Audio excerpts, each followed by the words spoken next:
సమయం తక్కువ ఉందే, కాలము వస్తూనే ఉందే. సిగ్గుపడుతున్న అమ్మాయికి ఇప్పుడు తాళిని చెయ్యాలే, తాళిని చెయ్యాలే.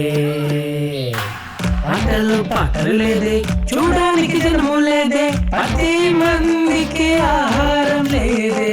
అయినా సమస్య లేదే, అయినా సమస్య లేదే. ఏంవే, నేను నీ దగ్గర ఒకటి అడగొచ్చా? నువ్వు వాడిని అర్థం చేసుకున్నావా? అలా చెప్పలేము. మరి మన అవసరానికి మనం ఆయన గురించి వివరించాం కదా. ఎంసీఏ చదువుకున్నారు, 60-70 వేలు సంపాదిస్తున్నారు. 2 పెళ్లిల కాంట్రాక్ట్ కి ఆ డబ్బులు వస్తాయి. ఊరుకోరా, నేను మంచోడని విన్నాను.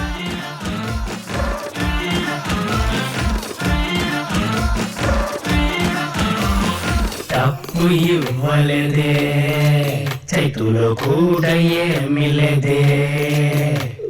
పెళ్లి కోసమని ఖర్చు ఏమీ లేదే, బాధపడక్కర్లేదే, అసలు బాధపడక్కర్లేదే. ఈ పెళ్లికి వేస్ట్ చేసే అమౌంట్ తనకి మనము గిఫ్ట్ గాను వస్తువులుగాను ఇవ్వచ్చు కదా. నేను బతికేదే నా బిడ్డ కోసం, లేదంటే వాళ్ళ వీళ్ళ కోసం సీన్ చేసేదని కాదు. సమయం తక్కువ ఉందే, కాలము వస్తూనే ఉందే. సిగ్గుపడుతున్న అమ్మాయికి ఇప్పుడు తాళిని చెయ్యాలే, తాళిని చెయ్యాలే.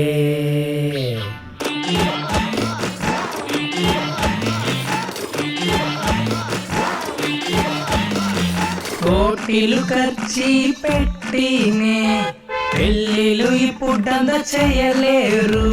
ప్రశాంతంగా జరిగిన పెళ్ళి ఏది, క్విక్ గానే అంతా అయిపోతుంది. పెళ్లి చేయడానికి ఏం కావాలి, ఒకే ఒక కోరిక ఉందిలే.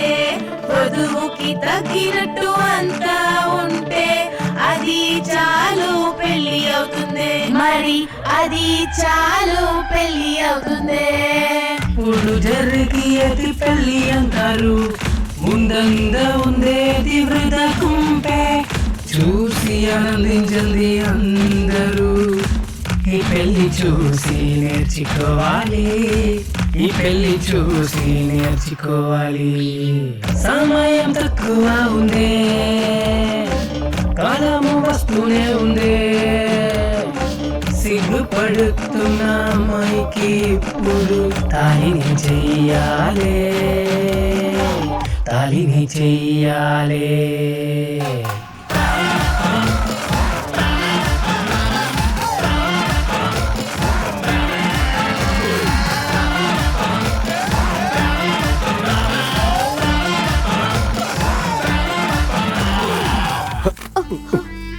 ఇప్పుడు సంతోషంగా ఉన్నావు కదా.